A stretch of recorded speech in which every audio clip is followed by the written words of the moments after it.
Bo'pti. Yaxshi o'tir. O'zinglar ehtiyot qilinglar, men ishga ketdim. Bo'pti dadasi, yaxshi borib keling. Tezroq keling bugun. Xo'p. Hamma pul senga. Rahmat. Yaxshi o'tiringlar.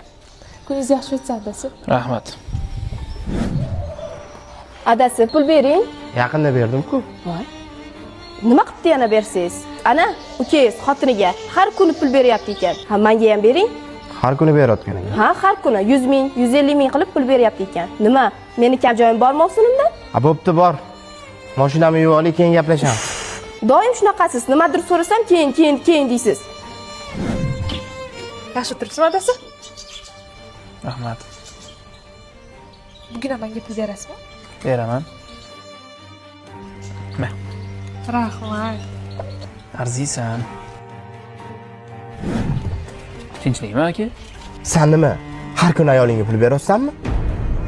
Nima sen, xotin qulimisan? Yo tiling qisiq joyi bor. Yo odamzot ham har kuni 100 ming, 150 ming xotiniga beradimi? Seni mana qilayotgan ishlaringni xotinim ham ko'ryapti-da, meni oldimga har kuni kelib pul so'rayapti. Bu uyda bitta sen turmaysan. Seni qilayotgan ishing meni ham oilamga yetib kelyapti. Pul berishimning sababi bor.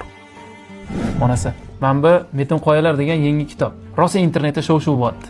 Mana shuni ham o'qib chiqsang, nasib qilsa zo'r bo'ladi. Bo'ldi dadasi. Bu kitobni o'qib chiqaman. Nima haqidaligini aytib berib turaman. Ora-orada o'zim ham qo'shilib o'qib turaman vaqtim bo'lsa. Aytgancha dadasi, kecha o'qib tugatgan kitobimning pulini berasizmi?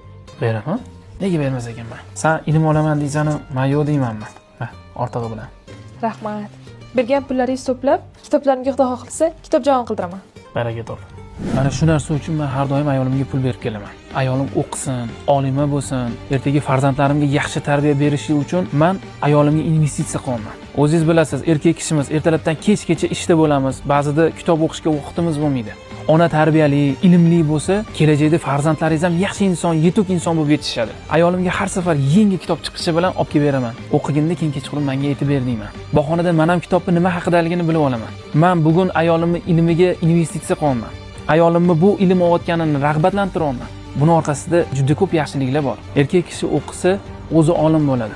Agar ayol kishi ilmli bo'lsa, butun boshli jamiyatga olimlarni yetishtirib chiqaradi. Bugun ayolimni ilmli qilish uchun kuniga 100 ming, 150 ming so'mdan beraman. Lekin Allohim buni evaziga menga barokat berib, har kuni 500 ming, 600 ming pul topadigan qilib qo'ydi.